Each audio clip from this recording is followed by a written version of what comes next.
NEET 2025 में जो question confirm रहता है वो ये चैप्टर है आपका नॉमेनक्लेचर। ठीक है, नॉमेनक्लेचर के भी पहले बहुत से टॉपिक है जिनमें से क्वेश्चन बहुत आते हैं, जैसे ओलेफिनिक बॉन्ड हो गया, एसिटाइलिनिक बॉन्ड हो गया, हाइब्रिडाइजेशन क्या है। तो इनमें से क्वेश्चन मतलब जो आपका ये organic chemistry some basic principle and technique है, इससे क्वेश्चन बहुत आते हैं। बहुत कहने का मतलब एक तो हर साल कन्फर्म ही है, कभी कभार 2 या 3 क्वेश्चन इससे आए हैं। और आपको पता है एक क्वेश्चन कितने का होता है, 4 नंबर का। ठीक है, तो हम चालू करते हैं ऑर्गेनिक केमिस्ट्री। अपने चैप्टर का नाम है organic chemistry some basic principal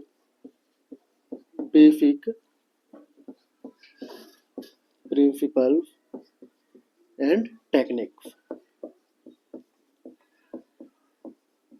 ठीक है, तो ये चैप्टर का नाम है organic chemistry from basic principle and techniques. ठीक है, चलिए अब इसमें हम ये देखेंगे कि हमारा पहला टॉपिक क्या है। तो पहला टॉपिक तो यही कि ऑर्गेनिक केमिस्ट्री है क्या। ऑर्गेनिक केमिस्ट्री एक ब्रांच है केमिस्ट्री का जिसमें हम ऑर्गेनिक कंपाउंड के बारे में स्टडी करते हैं। अब बात आती है कि ऑर्गेनिक कंपाउंड क्या है। तो ऑर्गेनिक कंपाउंड वो कंपाउंड होते हैं जो हाइड्रोकार्बन और उसके डेरिवेटिव से मिलकर बने होते हैं।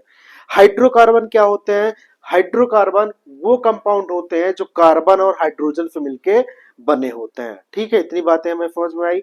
डेरिवेटिव का मतलब हम आपको बताते हैं। एक एग्जाम्पल उठाते हैं हम हाइड्रोकार्बन का, जैसे हाइड्रोकार्बन का एग्जाम्पल है एल्केन। एल्केन में हमने ले लिया मीथेन CH4। इस CH4 पे एक हाइड्रोजन हम निकाल देंगे तो क्या बचेगा हमारा CH3। इस CH3 में कुछ अदर फंक्शनल ग्रुप हम जोड़ते जाए, जैसे अगर जो हमने OH जोड़ दिया तो ये बन गया एल्कोहल, NH2 जोड़ दिया तो ये बन गया एमाइन, CHO जोड़ दिया तो ये बन गया आपका एल्डिहाइड। ठीक है, मतलब आप कुछ भी जोड़ते जाओ तो एक वो नया कंपाउंड बन जाएगा। उधर दूसरी तरफ देखिए, एक अदर उठाते हैं हम आपका हाइड्रोकार्बन, कौन सा, बेंजीन, C6H6। उसमें से एक हाइड्रोजन हटा दो तो कितना बचेगा, C6H5। अब इसमें जोड़ोगे OH तो ये हो जाएगा फिनॉल, NH2 जोड़ दोगे तो ये हो जाएगा आपका एनिलीन, COOH जोड़ दोगे तो ये हो जाएगा बेंजोइक एसिड, और CHO जोड़ दोगे तो ये हो जाएगा बेंजल्डिहाइड। ठीक है, तो ये है हमारा प्रॉपर डेफिनेशन। समझ में आया। पर कुछ बुक ये कहती हैं कि ऑर्गेनिक कंपाउंड वो कंपाउंड होते हैं जिसमें कार्बन कोवेलेंटली बॉन्डेड रहेगा किसी फंक्शनल ग्रुप के साथ। वही बात हो जाती ये है कि जैसे अगर जो इधर मीथेन है, मीथेन से एक हाइड्रोजन हटा दो तो क्या हुआ CH3, और OH लगा दिया तो क्या हो गया एल्कोहल। CH3 और OH के बीच का जो बॉन्ड हुआ वो कौन सा बॉन्ड है, कोवेलेंट बॉन्ड। ठीक है, चलिए देखते हैं। तो पहले आपसे कोई पूछे ऑर्गेनिक केमिस्ट्री का है तो आप बोलोगे ऑर्गेनिक केमिस्ट्री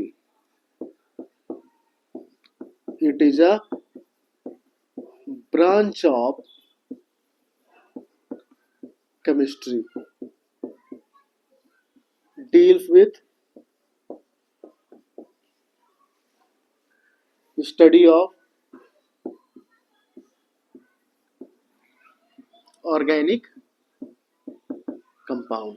यानी हम इसमें किसके बारे में बात करते हैं, किसके बारे में पढ़ते हैं, ऑर्गेनिक कंपाउंड। अब बात आती है कि ऑर्गेनिक कंपाउंड क्या है। तो आप बोलोगे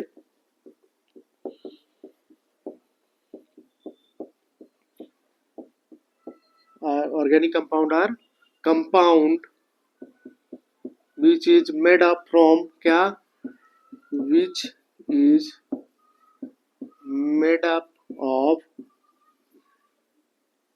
hydrocarbon carbon and their derivative. यानी हाइड्रोकार्बन और उसके डेरिवेटिव से मिलके बने होते हैं। अब बात आती है कि हाइड्रोकार्बन क्या है। चलिए इसमें भी देख लेते हैं हम आपका हाइड्रोकार्बन। ठीक है, कंपाउंड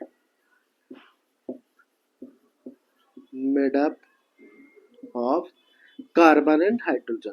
जो कार्बन और हाइड्रोजन से मिलकर बने हो उसे हम बोलते हैं हाइड्रोकार्बन। जैसे एग्जांपल के लिए वो आपका CH4, ये कार्बन और हाइड्रोजन से मिलकर बना है कि नहीं बना है।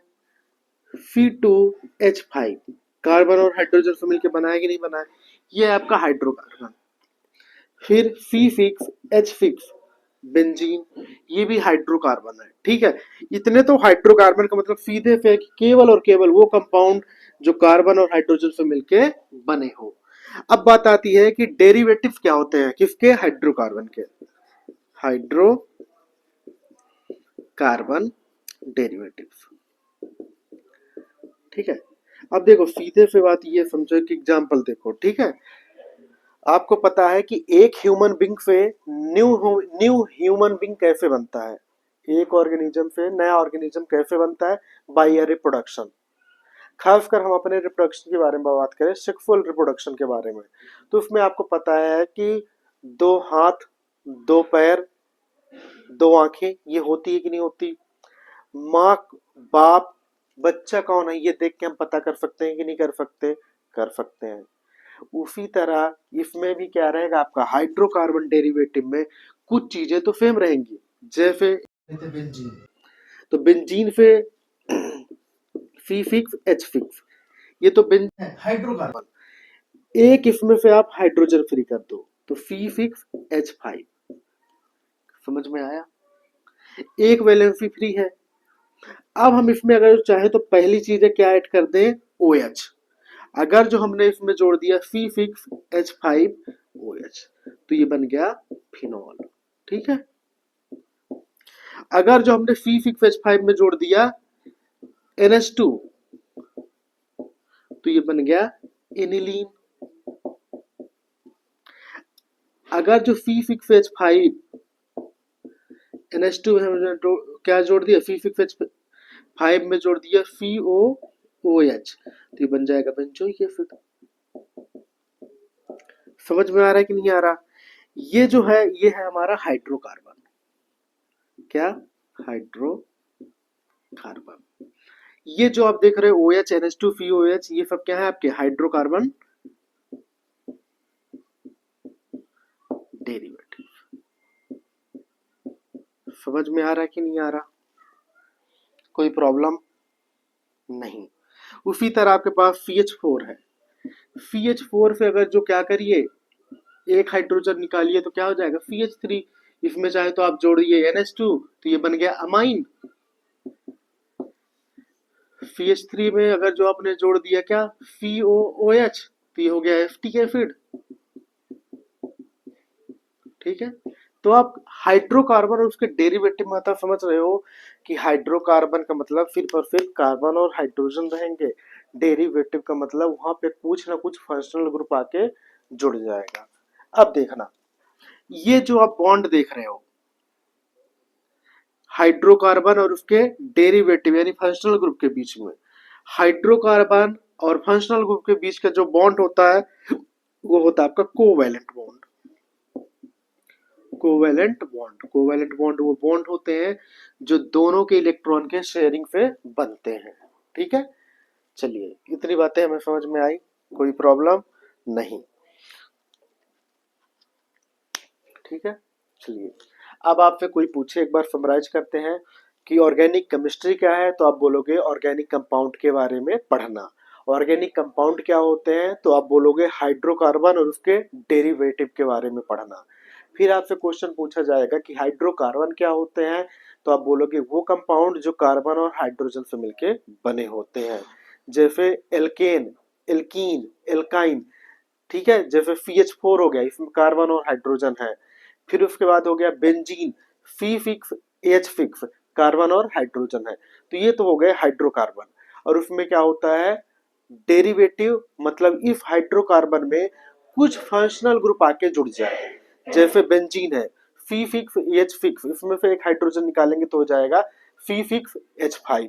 अब इस H5 से एक OH जोड़ दोगे तो क्या कहलाएगा फिनॉल, NH2 जोड़ दोगे तो क्या कहलाएगा एनिलीन। तो जो आपका हाइड्रोकार्बन है और फंक्शनल ग्रुप, इन दोनों के बीच का जो बॉन्ड है उसे हम कौन सा बॉन्ड बोलते हैं, कोवैलेंट बॉन्ड, ठीक है, इतनी बातें समझ में आई। चलिए,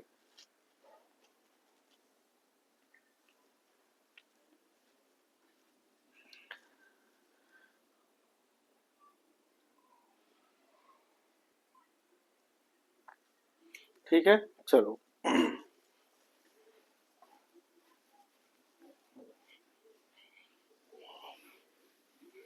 अब हम देखेंगे कि ऑर्गेनिक कंपाउंड के क्लासिफिकेशन, यानी ऑर्गेनिक कंपाउंड कितने टाइप के होते हैं।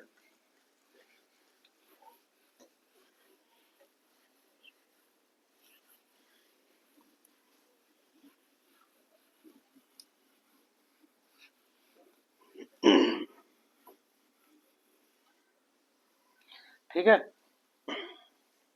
अब हम देखते हैं क्लासिफिकेशन ऑफ ऑर्गेनिक कंपाउंड। चलिए, देखो जो ऑर्गेनिक कंपाउंड होता है वो दो टाइप में मेनली क्लासिफाइड है। एक होता है आपका ओपन चैन। क्या? ओपन चैन। दूसरा होता है आपका क्लोज चैन।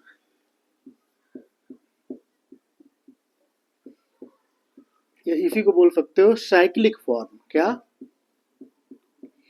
साइक्लिक। अगर जो ये साइक्लिक है यानी साइकिल के फॉर्म में है, यानी ऐसे है कुछ फॉर्म में, तो ये क्या हो जाएगा आपका ए साइक्लिक। A cyclic.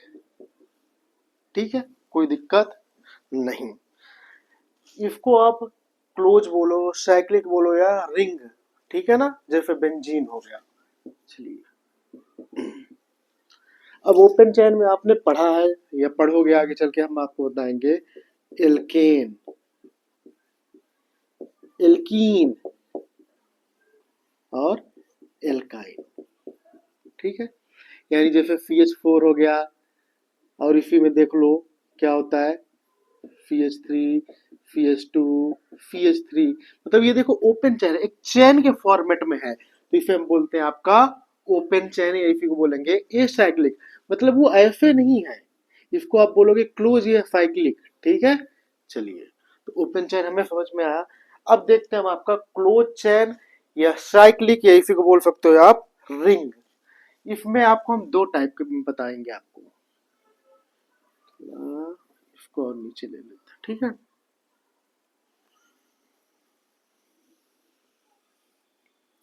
इसमें हम देखते हैं आपका पहला एलिसाइक्लिक, एलिसाइक्लिक।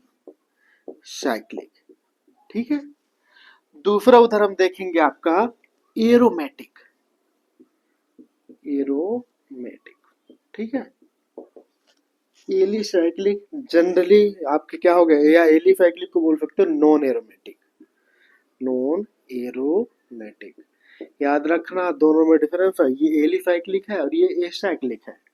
ठीक है, अब एलिसाइक्लिक में यहाँ पे आपके आएंगे दो टाइप के, एक आएगा होमोसाइक्लिक और दूसरा आएगा हेट्रोसाइक्लिक। होमोसाइक्लिक और दूसरा आएगा हेट्रोसाइक्लिक। ठीक है, चलिए, होमोसाइक्लिक मतलब सिर्फ और सिर्फ वो रिंग किसका बना होगा, कार्बन का। ठीक है, चलिए, ये देखो ये पूरा रिंग किसका बना है, सिर्फ और सिर्फ कार्बन का, बट ये साइकिल फॉर्म में है, यानी क्लोज या रिंग के फॉर्मेट में है। ठीक है, फिर उसमें आपका हो गया, ये तो साइक्लोहेक्सेन हो गया। फिर दूसरा आप ये लिख सकते हो, देखो ये एक यहाँ पे डबल बॉन्ड लगा दिया, ये है साइक्लोहेक्सीन, बट ये सब क्या है होमोसाइक्लिक, यानी इनके बीच में कार्बन भी प्रेजेंट है पूरे रिंग में। समझ में आ रहा है, एरोमेटिक नहीं है इसलिए हमने बोला एलिसाइक्लिक। ठीक है, कोई प्रॉब्लम हो तो बताइए। चलो, अब हम देखते हैं आपका हेट्रोसाइक्लिक।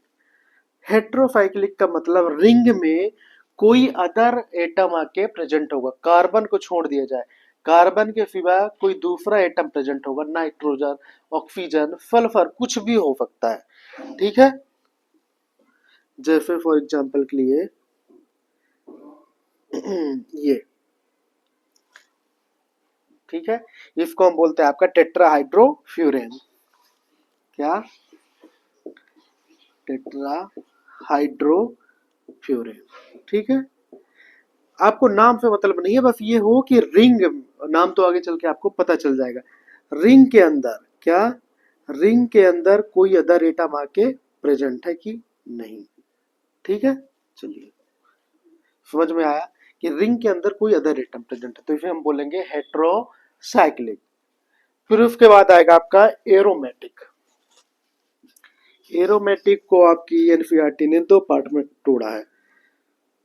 एक वो स्ट्रक्चर जो बेंजीन कंटेन करके रखा हो, तो इसे बोलेंगे बेंजीनोइड। ठीक है, बेंजीनोइड मतलब जो बेंजीन कंटेन करके रखा हो, जैसे ये हुआ आपका बेंजीन।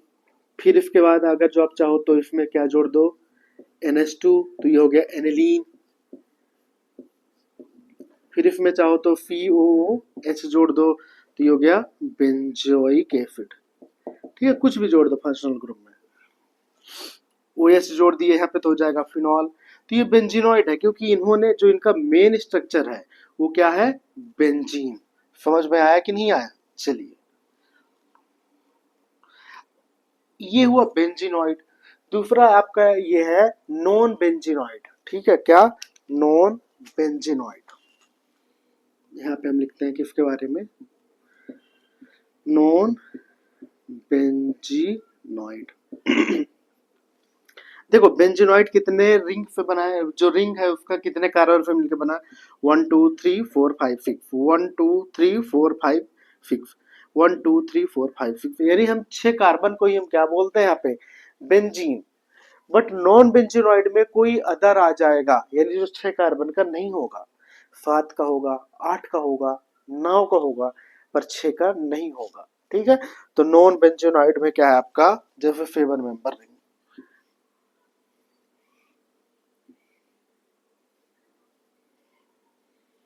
1 2 3 4 5 6 7।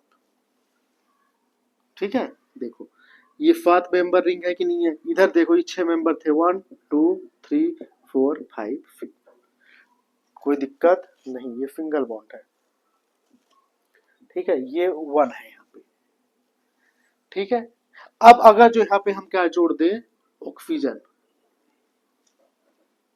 याद रखना ये हेट्रोसाइक्लिक नहीं है क्योंकि हमने रिंग के अंदर नहीं जोड़ा है, ये रिंग के बाहर ऑक्सीजन को जोड़ा है, जब साइड चेन या बोल सकते हो एज ब्रांच, कोई दिक्कत नहीं।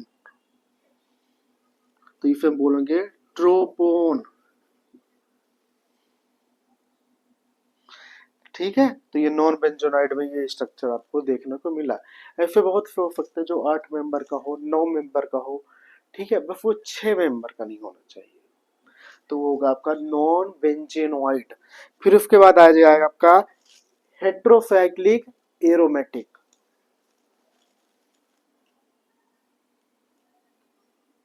यहाँ पे आ जाएगा हेट्रोसाइक्लिक एरोमेटिक, क्योंकि एरोमेटिक है तो हेट्रोसाइक्लिक होगा। देखो यहाँ का जो हेट्रोसाइक्लिक था वो एलिसाइक्लिक था, मतलब नॉन एरोमेटिक। बट यहाँ का जो हेट्रोसाइक्लिक है वो कौन सा है, एरोमेटिक, क्योंकि हम इसको किसके अंदर पढ़ रहे हैं, एरोमेटिक के अंदर, कोई दिक्कत नहीं। चलिए ये अभी तो क्या है, होमोसाइक्लिक, इसमें जोड़ दो आप नाइट्रोजन, तो बन गया हेट्रोसाइक्लिक। ठीक है, तो ये जो स्ट्रक्चर है इसको हम बोलते हैं पायरिडीन। आगे चल के आपको स्ट्रक्चर बताया जाएगा, अभी कॉन्सेप्ट पकड़िए केवल कि ये रिंग के अंदर अगर जो कोई कार्बन के सिवा अदर एटम प्रेजेंट है और वो एरोमेटिक है, तो उसे बोलोगे आप हेट्रोसाइक्लिक एरोमेटिक कंपाउंड। आगे चल के हम बताएंगे एरोमेटिक क्या होता है। तो ये है पायरिडीन, क्या, पायरिडीन। ठीक है, मतलब सीधी सी बात है कि कुछ भी हो जाए रिंग के अंदर, अगर जो वो एरोमेटिक है तो सब बोलोगे हेट्रोसाइक्लिक एरोमेटिक। अगर जो रिंग के अंदर कोई अदर कंपाउंड, नाइट्रोजन है, ऑक्सीजन है, सल्फर है, बट वो एरोमेटिक नहीं है, तो उसे बोलोगे आप एलिसाइक्लिक, या बोल सकते हो एसाइक्लिक, या बोलोगे नॉन एरोमेटिक। सबसे अच्छा तो ये हो जाएगा, ये आप एसाइक्लिक तो बोलोगे नहीं। ठीक है, यानी ये वाला कॉन्सेप्ट हमारा आके यहाँ पे लग जाएगा। ठीक है, और जैसे हो गया, और कुछ हो सकता है यहाँ पे, चलो अब देखो, यहाँ पे ये क्या था, टेट्राहाइड्रोफ्यूरेन। क्या? टेट्राहाइड्रोफ्यूरेन, क्योंकि यहाँ पे ऑक्सीजन थे, सॉरी हाइड्रोजन थे। अब यहाँ पे हमने डबल बॉन्ड लगा दिया, ठीक है, और यहाँ पे लोन पेयर तो रहता ही है इसका। तो ये है हमारा हेट्रोसाइक्लिक एरोमेटिक कंपाउंड, ठीक है। तो ये है हमारा फ्यूरेन, ठीक है। ऐसे बहुत सी चीजें आके जोड़ दो, जैसे ये हुआ थायोपीन। आगे चल के आपको एक एक चीजें उसमें पता चलेंगी, ठीक है। जैसे ये हुआ सल्फर, ठीक है, ये थायोपीन है, कोई दिक्कत नहीं। अच्छा, आपको इतना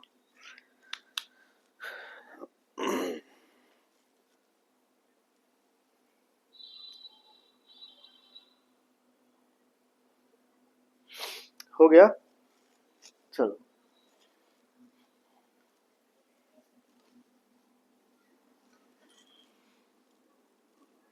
ठीक है।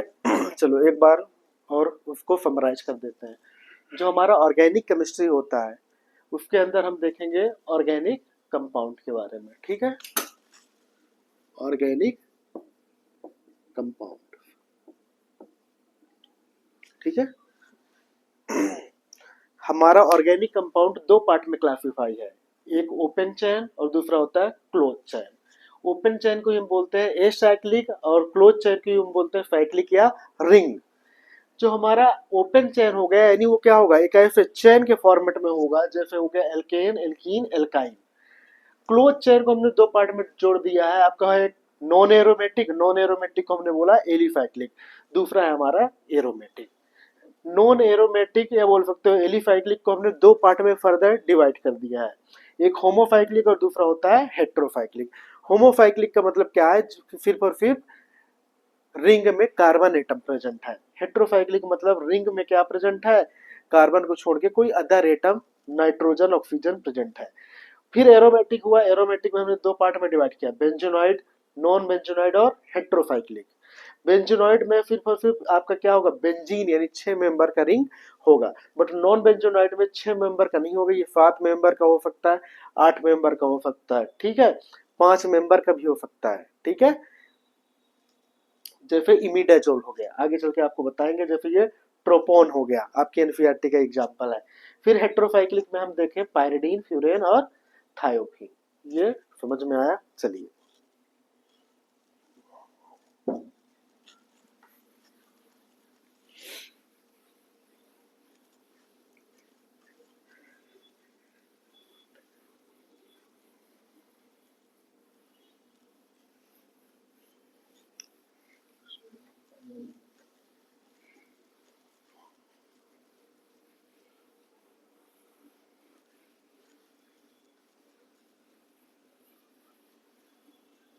चल,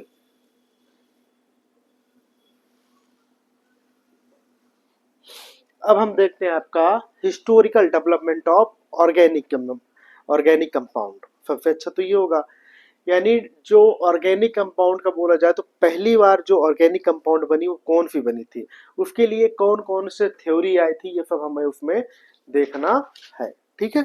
चलिए, तो पहला हम देखते हैं आपका vital force theory. Vital force theory,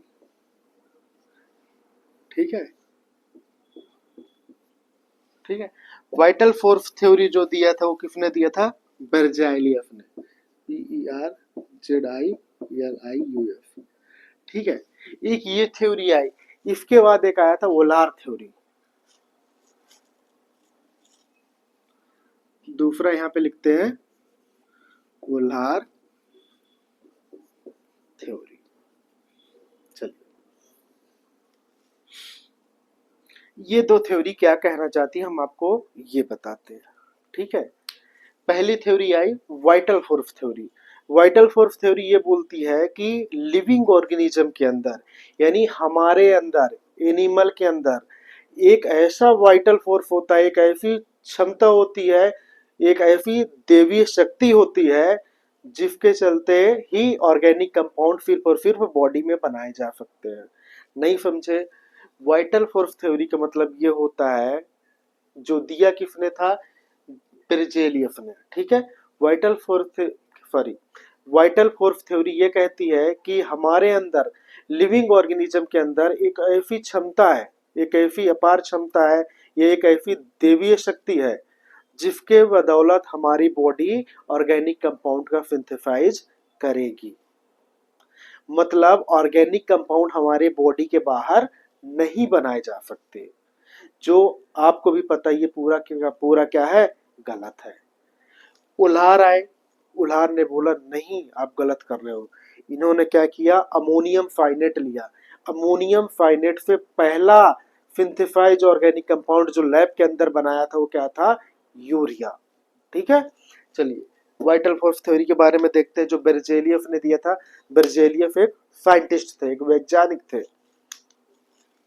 इन्होंने ये बोला कि organic compound synthesize only inside the living organism under the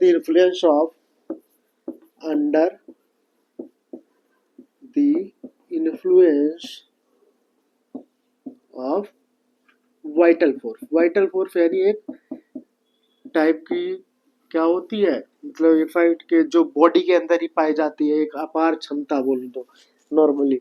ठीक है, लिविंग ऑर्गेनिज्म में एनिमल भी आते हैं और प्लांट भी आते हैं। ठीक है, उन्होंने बोला कि देखो भाई, एनिमल क्या बनाता है, ग्लूकोज बनाता है। प्लांट क्या है, वो भी ग्लूकोज बनाती है। यानी बॉडी के अंदर एक ऐसी अपार क्षमता होती है, एक ऐसा फोर्स होता है जिसे वाइटल फोर्स बोलते हैं, जिसके चलते क्या होगा, लिविंग ऑर्गेनिज्म एक क्या बनाएगी, ऑर्गेनिक कंपाउंड। एक नहीं मतलब बहुत सी बनाएंगे, पर ऑर्गेनिक कंपाउंड सिर्फ बॉडी के अंदर बनाए जा सकते हैं। वाइटल फोर्स की थ्योरी के अकॉर्डिंग आप ऑर्गेनिक कंपाउंड बाहर नहीं बना सकते, लैब के अंदर नहीं बना सकते, चूंकि गलत है। आजकल आप प्रैक्टिकली में देखते हो सब चीज बनते हैं, इतनी टैबलेट इतनी मेडिसिन आती है, वो कहाँ से आती है। ठीक है, फिर उसके बाद आया हमारा उल्हार थ्योरी। ठीक है, कोई दिक्कत नहीं। इन्होंने फर्स्ट सिंथेसाइज किया, इन्होंने लिया NH4CnO, इसको बोलते हैं हम आपका अमोनियम, क्या, अमोनियम साइनेट। अमोनियम साइनेट को इन्होंने क्या किया, हीट किया, तो पहला फर्स्ट सिंथेसाइज ऑर्गेनिक कंपाउंड क्या बना, यूरिया। ठीक है, NH2CO NH2। ठीक है, इन्होंने क्या किया, इनऑर्गेनिक, अमोनियम साइनेट क्या था, इनऑर्गेनिक कंपाउंड, और इन्होंने क्या बनाया, इनऑर्गेनिक से बना दिया ऑर्गेनिक कंपाउंड। तो फर्स्ट सिंथेसाइज ऑर्गेनिक कंपाउंड क्या था, यूरिया था। फिर उसके बाद बहुत से बने, जैसे कि फॉर एग्जांपल के लिए जो और कंपाउंड बना, जैसे आपका पता है इस टाइम पे क्या, मीथेन, मीथेन हो गया। तीसरा हो गया एसिटिक एसिड। ठीक है, मीथेन यानी CH4, एसिटिक एसिड यानी CH3COOH।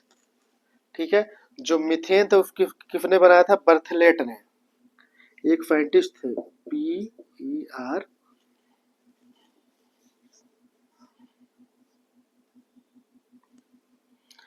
THELAT, बर्थलेट।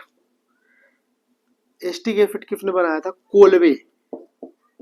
ठीक है, आगे चल के आपने बहुत से रिएक्शन पढ़े होंगे इनके। ये एक साइंटिस्ट थे जो फिर मीथेन ही अपनी बहुत सी चीजें बनाई थी, सॉरी क्या बोलते हैं, एसिटिक एसिड ही अपनी बहुत सी चीजें बनाई, कोलवे रिएक्शन, कोलवे इलेक्ट्रोलाइसिस, बहुत सी चीजों में इनका बहुत बड़ा योगदान था। ठीक है, एसिटिक एसिड किसने बनाया था, कोलवे ने। ठीक है, आप जब एनसीईआरटी पढ़ोगे इन्होंने ईयर दिया है, ईयर उतना इम्पोर्टेंट नहीं है, पर आप थोड़ा बहुत देख सकते हो। कहाँ गया, ये आया वाइटल फोर्स थ्योरी कब आया, 1828 में। यानी 1828 में जो पहला सिंथेटिक ऑर्गेनिक कंपाउंड था वो बना यूरिया। फिर उसके बाद था हमारा कोलवे। कोलवे कहाँ गए, कोलवे इन्होंने बनाया था 1845 में। फिर उसके बाद आया बर्थलेट। बर्थलेट ने कब बनाया था? 1856 में। चलो, ये था हमारा normally historical development of organic chemistry, ये theory related to organic chemistry. छापो।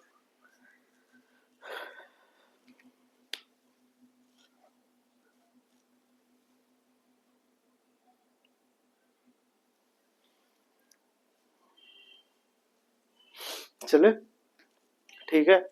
तो एक बार देख लो कि दो थ्योरी आई थी, एक वाइटल फोर्स थ्योरी और दूसरा ओलार थ्योरी।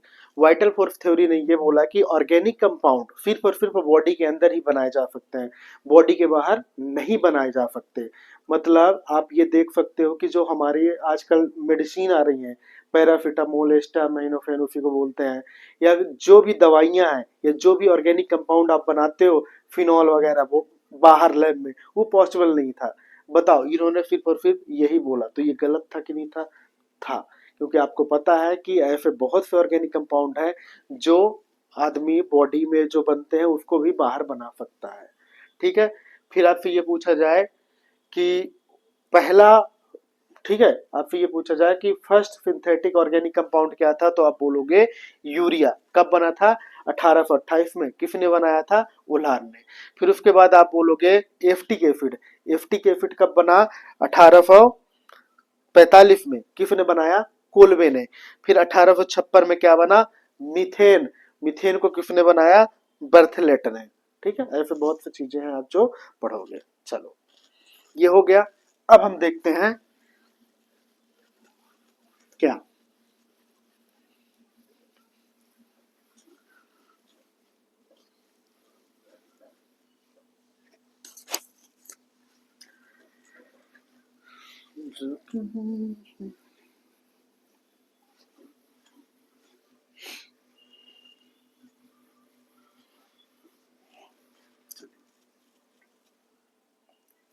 ठीक है। अब हम देखते हैं ओलेफिनिक बॉन्ड क्या होता है और इफिटाइलिनिक बॉन्ड। उससे भी पहले हम देखते हैं सैचुरेशन क्या होता है और अनसैचुरेशन क्या होता है। ठीक है, देखिए,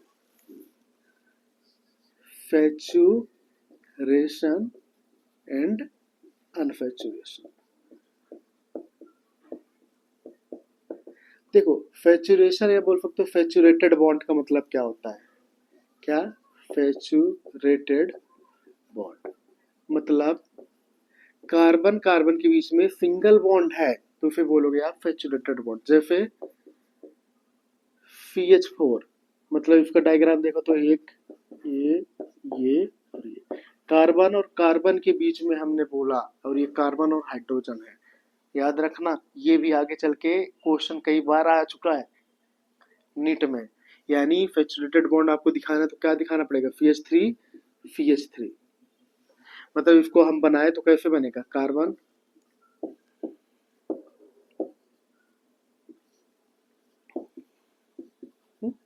आप पूछा जाए कि अनसैचुरेटेड, सॉरी, सैचुरेटेड बॉन्ड क्या है, तो आप ये बोलोगे कार्बन कार्बन के बीच में single bond, this is a saturated bond. कोई दिक्कत नहीं। फिर उसके बाद देखा जाए, आपसे कोई पूछा जाए कि R C H2 फिर CH3 CH2 फिर OH। अब इसमें कोई पूछा जाए कि क्या है आपका अनसैचुरेटेड, तो आर यानी एल्केन ही हो गया, तो ये हो गया आपका अगर एक sorry saturated compound, saturated bond. CH2 के बीच में ये भी क्या हुआ आपका? सैचुरेटेड। कार्बन और ऑक्सीजन के बीच में तो इसको नहीं रखेंगे, ठीक है, हालांकि ये भी सैचुरेटेड है, बट जो हमारी डेफिनेशन कहती है वो क्या है? कार्बन कार्बन के बीच में सैचुरेटेड बॉन्ड। ठीक है, ये कार्बन कार्बन के बीच में सैचुरेटेड बॉन्ड है। ठीक है, चलिए नेक्स्ट हम देखते हैं आपका अनसैचुरेटेड बॉन्ड। अनसैचुरेटेड बॉन्ड यानी कार्बन कार्बन के बीच में क्या? कार्बन कार्बन के बीच में डबल बॉन्ड होगा या तो कार्बन कार्बन के बीच में ट्रिपल बॉन्ड होगा। याद रखना, हम क्या बोल रहे हैं? कार्बन कार्बन के बीच में डबल बॉन्ड होगा या कार्बन कार्बन के बीच में ट्रिपल बॉन्ड होगा, उसे हम बोलेंगे अनसैचुरेटेड बॉन्ड। कार्बन ऑक्सीजन के बीच में डबल बॉन्ड है, कार्बन नाइट्रोजन के बीच में ट्रिपल बॉन्ड है, तो उसको आप नहीं मानोगे अनसैचुरेटेड बॉन्ड। अनसैचुरेटेड बॉन्ड का मतलब फिर और फिर कार्बन कार्बन के बीच में डबल या ट्रिपल बॉन्ड, ठीक है। जैसे फॉर एग्जांपल के लिए R C double bond O O H. इसमें आपसे कोई पूछे अनसैचुरेटेड कहाँ पे है, तो आप बोलोगे अनसैचुरेटेड बॉन्ड इसमें है ही नहीं, क्योंकि देखो ये कार्बन और ऑक्सीजन के बीच का है, तो ये अनसैचुरेटेड कंपाउंड नहीं है, ठीक है। फिर CH3 फी डबल बॉन्ड O, फिर CH डबल बॉन्ड CH2। अब आपसे कोई पूछे कि इसमें अनसैचुरेशन है क्या, हाँ कार्बन और ऑक्सीजन तो है, तो ये तो अनसैचुरेटेड है नहीं, कार्बन और कार्बन के बीच में डबल बॉन्ड है, ये अनसैचुरेशन है, ठीक है। कार्बन ऑक्सीजन के बीच में प्रेजेंट हो, कार्बन नाइट्रोजन के बीच में डबल ट्रिपल बॉन्ड हो, तो उसे हम अनसैचुरेशन नहीं मानेंगे, ठीक है। चलिए फिर CH3 CH double bond CH CH2 फिर CH3। अब इसमें से आपसे पूछा जाए कि अनसैचुरेशन प्रेजेंट है क्या, हाँ ये आपके अनसैचुरेटेड कंपाउंड है। समझ में आया, आपको कुछ नहीं याद रखना, सिंपल सा एक छोटा सा बात है कि आपसे कोई पूछे कि आपसे कोई पूछे कि अनसैचुरेटेड कंपाउंड क्या होते हैं और सैचुरेटेड कंपाउंड क्या होते हैं, तो आपको ये बताना है कि सैचुरेटेड कंपाउंड का मतलब ये होगा कि कार्बन कार्बन के बीच में सिंगल बॉन्ड है, कार्बन कार्बन के बीच में डबल बॉन्ड या कार्बन कार्बन के बीच में ट्रिपल बॉन्ड है, तो उसे बोलोगे आप अनसैचुरेटेड कंपाउंड। याद रखना, कार्बन कार्बन के बीच में डबल बॉन्ड है या कार्बन कार्बन के बीच में ट्रिपल बॉन्ड है तो वो अनसैचुरेटेड है। कार्बन कार्बन के बीच में डबल बॉन्ड ट्रिपल बॉन्ड है चलेगा, बट कार्बन ऑक्सीजन के बीच में डबल बॉन्ड है तो ये अनसैचुरेटेड कंपाउंड नहीं है। याद रखना ये डेफिनेशन है और ये आ भी चुका है। कार्बन नाइट्रोजन के बीच में ट्रिपल बॉन्ड है तो वो भी अनसैचुरेटेड कंपाउंड है नहीं है। यानी अनसैचुरेशन मतलब कार्बन कार्बन के बीच में डबल बॉन्ड, कार्बन कार्बन के बीच में ट्रिपल बॉन्ड, ये दोनों ही क्या है आपके अनसैचुरेटेड। कार्बन कार्बन के बीच में सिंगल बॉन्ड है तो फिर आप बोलोगे सैचुरेटेड, ठीक है। कार्बन ऑक्सीजन के बीच में प्रेजेंट है तो वो अनसैचुरेटेड नहीं है। कार्बन नाइट्रोजन के बीच में भी ट्रिपल बॉन्ड है तो भी नहीं है, ठीक है। चलिए ये बातें समझ में आई। अब हम देखते हैं कॉन्सेप्ट ओलेफिनिक बॉन्ड और एसिटाइलिनिक बॉन्ड।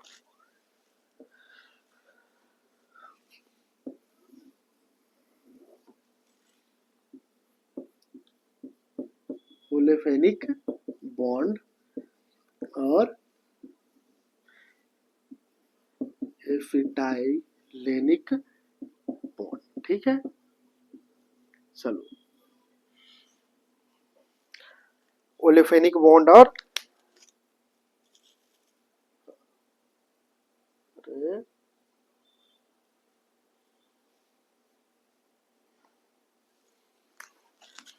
ओलेफिनिक बॉन्ड और एसिटाइलेनिक बॉन्ड। चलिए एसिटाइलेनिक बॉन्ड और ओलेफिनिक, देखो नाम ही थोड़ा बहुत होगा पर छोड़ो।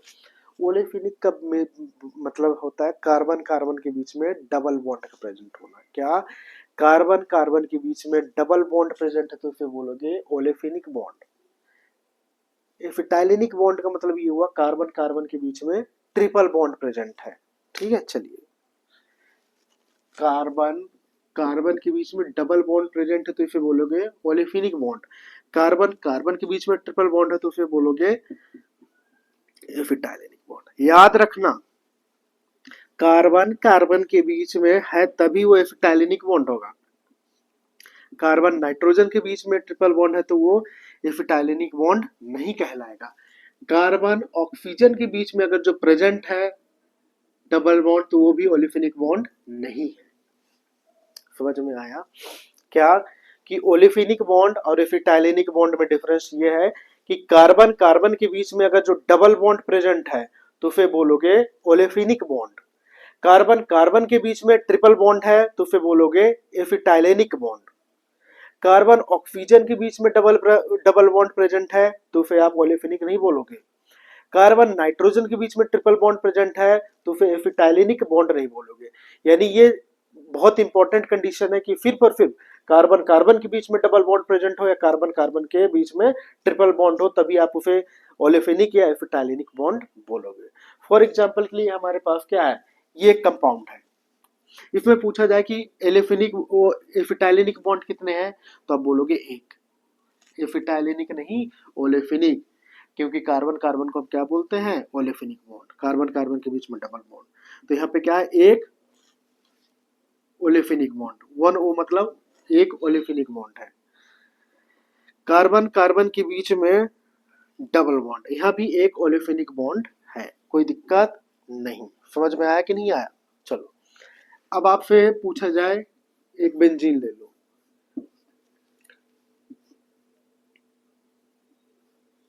कार्बन कार्बन के बीच कितने, आपसे कोई पूछा जाए कि बेंजीन में, ठीक है, इसका सवाल का आप आंसर दीजिए कि बेंजीन में कितने ओलेफिनिक बॉन्ड है। ओलेफिनिक बॉन्ड का मतलब होता है कार्बन कार्बन के बीच में डबल बॉन्ड, ठीक है।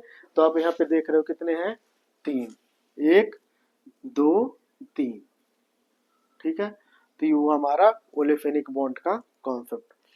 फिर उसके बाद हम देखते हैं आपका ओलेफिनिक हो गया, एसिटाइलिनिक हो गया, ठीक है। चलो एक और क्वेश्चन देखते हैं इससे रिलेटेड, ओलेफिनिक और एसिटाइलिनिक से।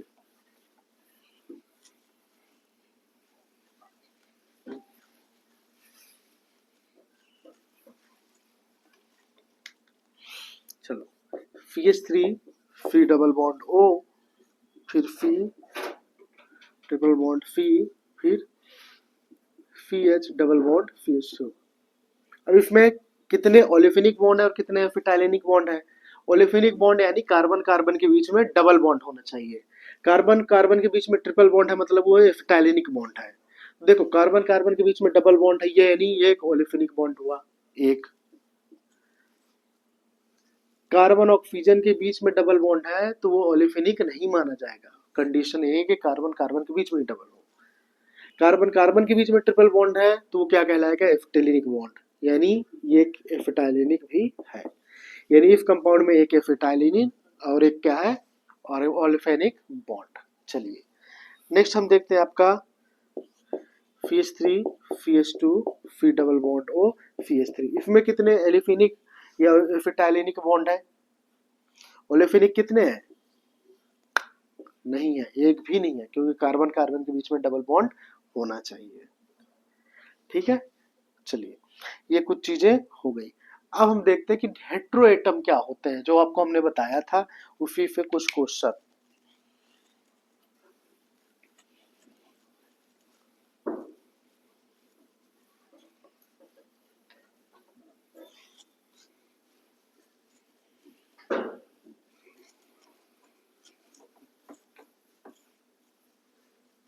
चलो अब हम देखते हैं क्या, हेट्रो एटम।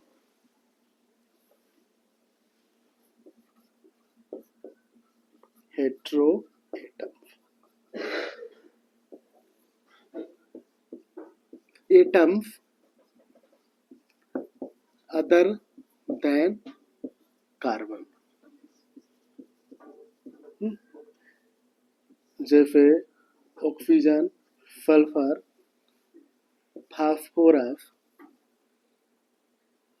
नाइट्रोजन, कुछ भी हो, atoms other than carbon present inside the ring, inside the ring, यानी रिंग के अंदर कार्बन को छोड़कर कोई other atom, oxygen, sulphur, phosphorus, nitrogen कुछ भी प्रेजेंट हो तो क्या कहलाएंगे, हेट्रो एटम या हेट्रोसाइक्लिक कंपाउंड, ठीक है। देखो जैसे ये हमारे पास क्या है, बेंजीन। अब ये देखो इधर भी कार्बन, इधर भी कार्बन, इधर भी कार्बन, इधर भी कार्बन, इधर भी कार्बन, इधर भी कार्बन,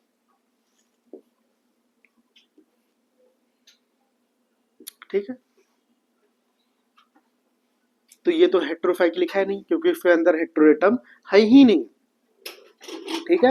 तो हेट्रो एटम के लिए क्या होना जरूरी है कि रिंग के अंदर ये तो नाइट्रोजन जुड़ा हो या सल्फर जुड़ा हो, यानी कार्बन को छोड़ के कोई अदर भी जुड़ा हो। समझ में आया, कोई दिक्कत नहीं। तो अब आपसे कोई पूछे कि हेट्रो एटम क्या होते हैं, तो आप वो बोलोगे कि कार्बन को छोड़ के कोई other atom, oxygen, sulphur, phosphorus या नाइट्रोजन, अगर जो रिंग के अंदर प्रेजेंट है तो इन एटम को तो बोलोगे हेट्रो एटम, बट उस चैन को या उस रिंग को बोलोगे हेट्रोसाइक्लिक। ठीक है, जैसे फॉर एग्जांपल के लिए ये हुआ आपका, इसमें सब हर जगह पे कार्बन है भी, तो ये तो हेट्रोसाइक्लिक है ही नहीं। यहाँ पे अगर जो आप नाइट्रोजन जोड़ दो तो ये हुआ हेट्रोएटम। तो आपसे कोई पूछे इसमें कितने हेट्रोएटम है, तो ये नाइट्रोजन ही बस है, तो एक हेट्रोएटम है। ठीक है, फिर आपसे कोई पूछे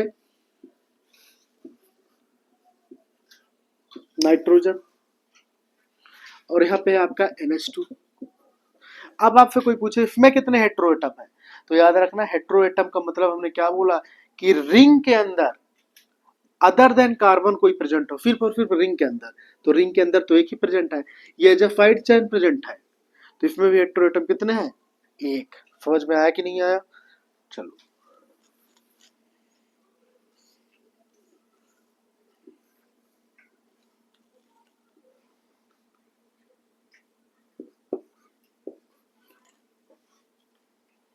ठीक है, इधर देखो NH2 NH2 और इधर है आपका NH2।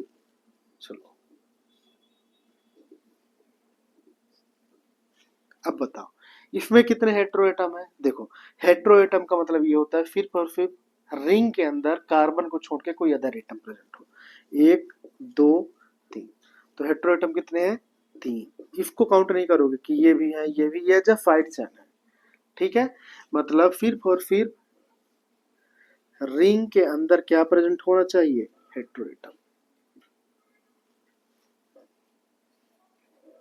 जैसे इसमें ऑक्सीजन प्रेजेंट है, अगर जो ये है ये हेट्रोएटम नहीं है, हेट्रोएटम सिर्फ और सिर्फ ये है। तो हमें पता चला कि हेट्रोएटम क्या होते हैं, हेट्रोसाइक्लिक कंपाउंड क्या होती हैं। ठीक है, अब उसके बाद देखते हैं हम आपका कि ऑर्गेनिक कंपाउंड को कितने तरीकों से रिप्रेजेंट किया जा सकता है। ठीक है, जैसे molecular formula, structural formula, condensed formula, bond line formula, veg dash formula. ठीक है, यानी रिप्रेजेंटेशन ऑफ ऑर्गेनिक कंपाउंड, एक ऑर्गेनिक कंपाउंड को हम कितने तरीकों से रिप्रेजेंट कर सकते हैं। तो एक ऑर्गेनिक कंपाउंड को हम 5 तरीकों से रिप्रेजेंट कर सकते हैं, जैसे मॉलिक्यूलर फार्मूला, स्ट्रक्चरल फार्मूला, तीसरा हो जाएगा कंडेंस फार्मूला, चौथा हो जाएगा आपका बॉन्ड लाइन फार्मूला, पांचवा हो जाएगा आपका वेज डैश फार्मूला। ठीक है, चलिए एक एक करके देखते हैं।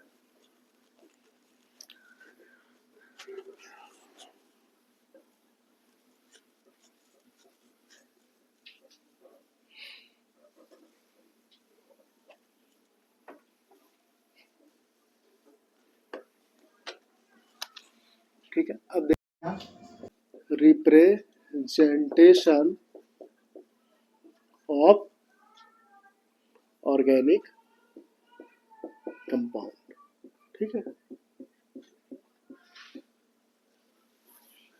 पहला हम देखते हैं आपका मॉलिक्यूलर फार्मूला।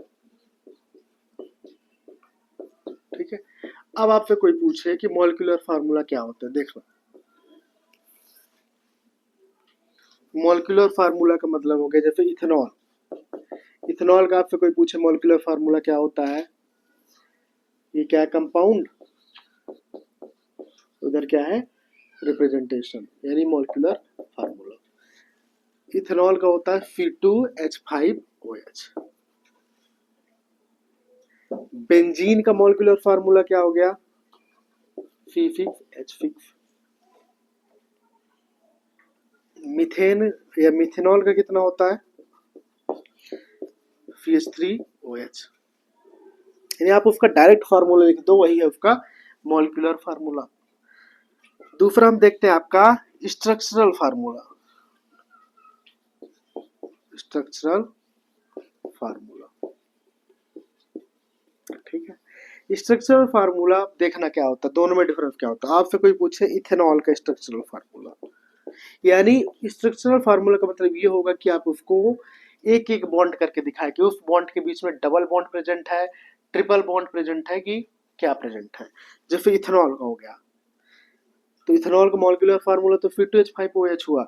तो जैसे 1 2 स्ट्रक्चरल फार्मूला, कितने कार्बन 2, हाइड्रोजन कितने हैं 5, 1 2 3 4, ठीक है, 1 2 3 4 और इधर 5, इधर क्या है आपका OH।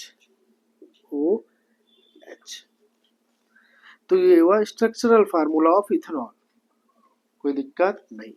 फिर बेंजीन का कोई पूछे कि स्ट्रक्चरल फार्मूला क्या है, तो आप बोलोगे 1 2 3 4 5 और इधर 6। कार्बन कितने फी फिक्स 6 कार्बन हो गए। हाइड्रोजन पे कितने 4 6, 1 2 3 4 5 6, ठीक है। तो देखो स्ट्रक्चरल फार्मूला आपको ये बताता है कि कितने डबल बॉन्ड है, कितने ट्रिपल बॉन्ड है या कितने सिंगल बॉन्ड है, ठीक है। फिर उसके बाद आ जाएगा मॉलिक्यूलर, स्ट्रक्चरल, और तीसरा जहां पे आता है वो आता है आपका कंडेंस्ड फार्मूला। कंडेंस्ड फार्मूला, ठीक है। सबसे अच्छा एग्जांपल जैसे इथेनॉल। अब आपसे कोई पूछे कि इथेनॉल का मॉलिक्यूलर फार्मूला C2H5OH, इथेनॉल का स्ट्रक्चरल फार्मूला CH3CH2OH हुआ, ठीक है। कंडेंस फार्मूला मतलब जो आपने स्ट्रक्चर लिखा है इसी को क्या कर दो कंडेंस कर दो, मतलब जैसे ये क्या है, कितने कार्बन 1 कार्बन, हाइड्रोजन कितने 3, CH3, फिर CH2OH। ये वो कंडेंस फार्मूला आपने जो भी पढ़े होंगे, जैसे CH3 CH2 CH2 CH3 CH3 CH2OH या COOH जो भी है, ये आपका कंडेंस्ड फार्मूला होता है, ठीक है। यानी एक चैन का फॉर्मेट जो हो गया CH3 CH2OH करके। फिर उसके बाद आता है आपका बॉन्ड लाइन फार्मूला। क्या, बॉन्ड लाइन फार्मूला, ठीक है। बॉन्ड लाइन फार्मूला में आपने नॉर्मली देखा होगा, जैसे इथेनॉल हो गया, ठीक है। इथेनॉल का C2H5OH नॉर्मली ऐसे देखते हैं ना, ये जहां पे बॉन्डिंग आई मतलब जहां पे बेंट हुआ मतलब यहाँ पे कार्बन है, एक कार्बन यहाँ पे, एक कार्बन यहाँ पे, यानी एक यहाँ पे CH3 CH2 CH3, समझ में आया। फिर यहाँ पे और देखते हैं अपन,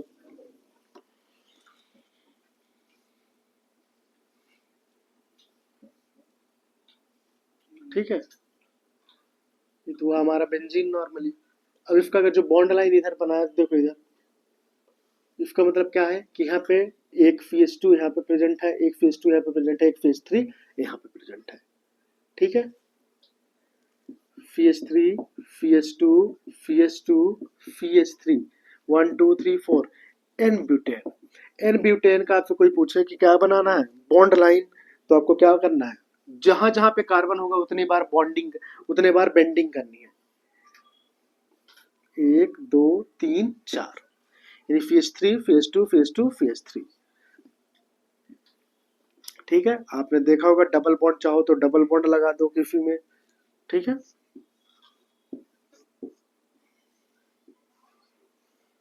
ठीक है, ये इसका मतलब क्या है कि यहाँ पे एक कार्बन 1 2 3, तो ये एक हाइड्रोजन हो गया CH2, ठीक है ना, कोई दिक्कत नहीं। फिर बॉन्ड लाइन में सिर्फ और सिर्फ ये है कि जहां पे बेंडिंग हो तो वहां पे वो कार्बन प्रेजेंट है, ठीक है। चलो और देखते हैं इसको, इतना वो करो।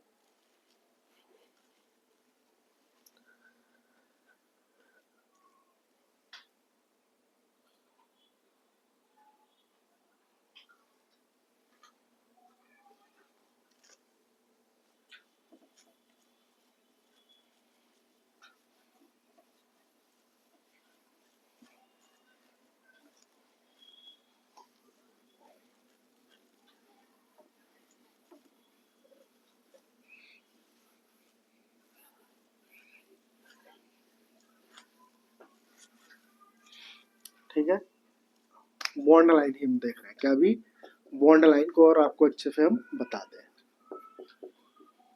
ठीक है, जैसे इथेनॉल का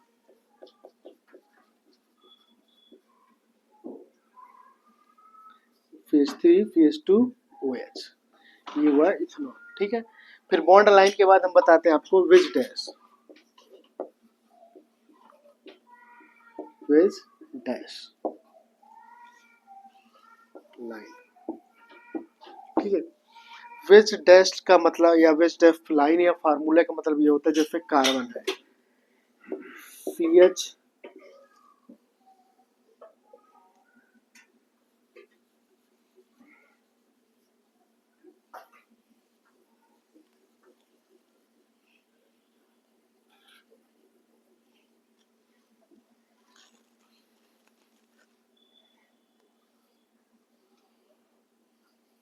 ठीक है, कहीं फिर डार्क सी लाइन आपने बुक में दिखी होगी, तो इसको हम क्या बोलते हैं,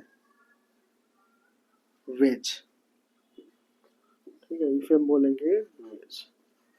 वेज का मतलब होता है टूवर्ड ऑब्जर्वर, टूवर्ड ऑब्जर्वर यानी ऑब्जर्वर की तरफ, जो देखता है उसकी तरफ जा रहा है ये लाइन। फिर आपने एक ऐसी भी देखी होगी, जिसको हम बोलते हैं डैश।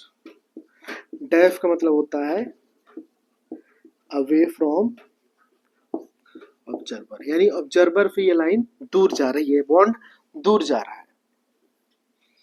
अच्छा, ठीक है, कोई दिक्कत नहीं। फिर ये जो स्ट्रेट लाइन है, ये स्ट्रेट लाइन का मतलब क्या होता है कि जो बॉन्ड है वो एक ही प्लेन में है, यानी जो आप पेपर में बना रहे हो उसी प्लेन में है। ठीक है, bond line in the paper plane. ठीक है, समझ में आया। ठीक है, तो अब आपसे कोई पूछे वेज डैश क्या होता है, तो आप बोलोगे कि जो आपके पास ये है, जो एक डार्क लाइन होती है तो उसको हम बोलते हैं वेज। वेज का मतलब होता है टूवर्ड ऑब्जर्वर, यानी ऑब्जर्वर की तरफ, यानी जो देख रहा है उधर जा रहा है। ठीक है, एक होता है आपका away from observer. Away from observer मतलब जो आपको यहाँ पे डैश डैश डैश दिखेगा। ठीक है, जब फॉर एग्जाम्पल हमारे पास क्या है, ये एक पेन है। ठीक है, देखो एक मार्कर है और एक ये पेन है, लो ऐसा। ठीक है, चलो ठीक है, ये मार्कर है और ये पेन है। आपकी तरफ क्या है, मार्कर, तो मार्कर क्या है, वेज। वेज का मतलब जो एक डार्क लाइन हो, यानी टूवर्ड ऑब्जर्वर। आपसे जो दूर है, यानी ये पेन है, तो इसे क्या बोलोगे, अवे फ्रॉम ऑब्जर्वर, यानी ऑब्जर्वर से दूर। ठीक है, तो वेज और डैश का मतलब ये होता है। ठीक है, एक हम समराइज टेबल बना देते हैं फॉर एग्जांपल के लिए इसको, कि आपको वो और इजी हो।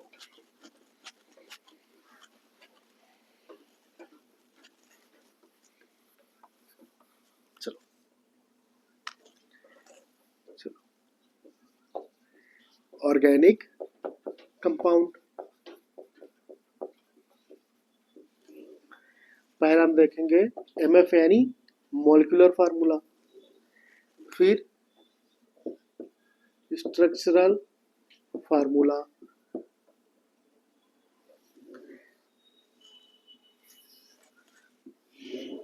तीसरा हो जाएगा कंडेंस्ड फार्मूला, फिर बॉन्ड लाइन फार्मूला। ठीक है, फिर उसके बाद हो जाएगा veg and dash formula.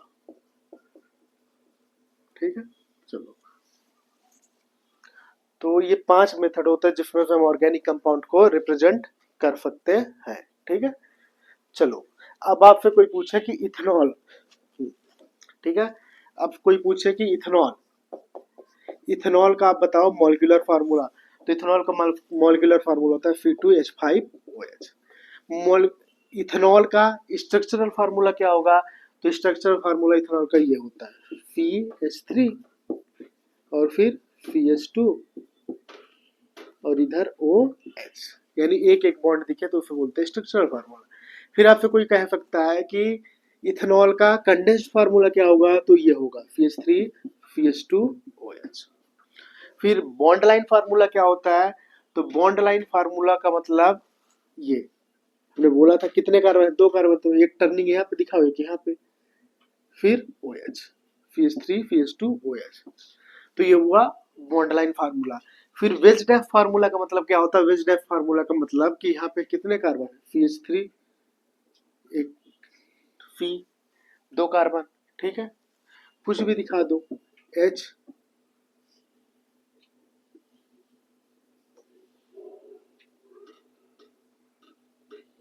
H, ठीक है, H, इसे तो नॉर्मली आप ऐसे दिखा दो, ठीक है। फिर उसके बाद क्या है, OH,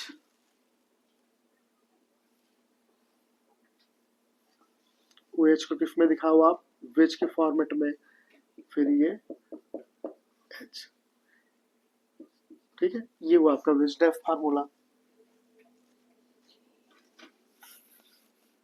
कोई दिक्कत नहीं।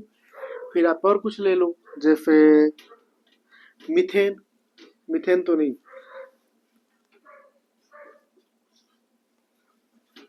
ब्यूटेनॉल ले लो, ब्यूटेनॉल, तो कितने कार्बन, फी H, ब्यूटेन का कितना होगा, 4, ठीक है, 5। अब देखो जहां पे तुम्हें यहाँ पे दिक्कत है, कितने हमें हाइड्रोजन लेने हैं, आगे चल के हम बताएंगे आपको, पर उसके लिए सबसे अच्छा क्या है, ब्यूटेनॉल, यानी कहीं ना कहीं पे OH प्रेजेंट है, यानी OH, तो यहाँ पे ले लो ब्यूटेन 4 CH3, सॉरी ये तो कंडेंस हो जाएगा, सबसे अच्छा कंडेंस होता है CH3 CH2 CH2OH, 1 2 3 4, ठीक है, ये हो गया ब्यूटेनॉल का कंडेंस फार्मूला, आपने ऑलरेडी लिख दिया। लोग क्या करते हैं ज्यादातर ट्रिक, अगर जो जैसे फार्मूला भूल गए कि अच्छा कार्बन, ब्यूटेन का कार्बन 4, हाइड्रोजन कितना होगा वो भूल जाते हैं, तो वो क्या करते हैं कि इनके बीच में तो सिंगल बॉन्ड प्रेजेंट है, तो पहले उसका कंडेंस फार्मूला बनाएंगे, CH3 CH2 CH2OH। अब यहाँ पे काउंट कर लेंगे, हाइड्रोजन कितने हैं, 3 2 5 2 7, तो यहाँ पे क्या कर देंगे H फेमा, उधर लिख देंगे OH। यही फी को कैसे लिख सकते हो, C4H8O, ठीक है, ये हुआ मॉलिक्यूलर फार्मूला, सबसे अच्छा यही माना जाता है। फिर स्ट्रक्चर फार्मूला कैसे बनाओगे, CH3 CH2,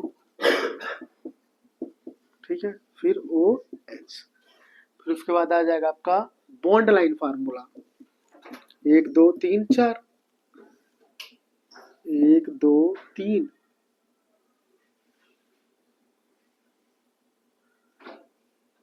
ले लो 4, हो गए, 1 2 3, कितने का ना ब्यूटेनॉल है ना, एक तो और बनाओ भाई,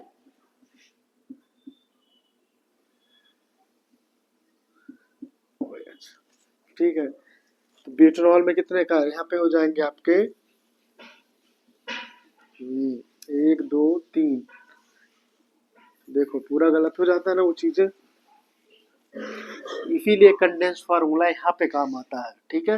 ये हमने आपको जानबूझ कर गलत कर दिया कि बाई चांस आपका हाइड्रोजन कहाँ पे हो, गड़बड़ हो जाए, तो आपको उसको कहीं ना कहीं से पकड़ लो। सबसे अच्छा क्या होता है, कंडेंस्ड फार्मूला। हालांकि आगे चल के हम आपको इनका सबका जनरल फार्मूला के बहुत शॉर्ट ट्रिक होता है, आपको रटना नहीं पड़ेगा, ठीक है। चलो एक मिनट, ब्यूटेनॉल 1 2 3 4, ठीक है, तो कार्बन कितने, 4, हाइड्रोजन कितने हैं, 3 2 5 6 7 8 9, ठीक है, H9, फिर इधर आ जाएगा आपका OH, ठीक है। हालांकि हम आपको ट्रिक बताएंगे कि जनरल फार्मूला जैसे एल्केन का मतलब होता है CnH2n+2, ये हाइड्रोजन का आप डबल कर दो +2 कर दो तो ये एल्केन का हुआ, ठीक है। फिर उसके बाद हम बताएंगे ऑक्सीजन आ गया, तो ऑक्सीजन में क्या चेंजेस लाने क्या नहीं लाने, चलो ठीक है।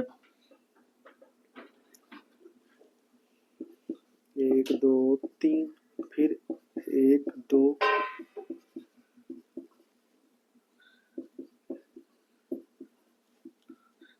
फिर ये हुआ आपका ऑक्सीजन, ये हुआ आपका हाइड्रोजन, ठीक है, 1 2 3 4 OH, ठीक है, 1 2 3 4, ये हुआ बॉन्ड लाइन फार्मूला। फिर इसका हो जाएगा विच-डेफ फार्मूला। विच-डेफ फार्मूला मतलब यानी वो किस फॉर्मेट में है, किस में वेज में है, किस में डैश में है, ठीक है, कोई दिक्कत नहीं।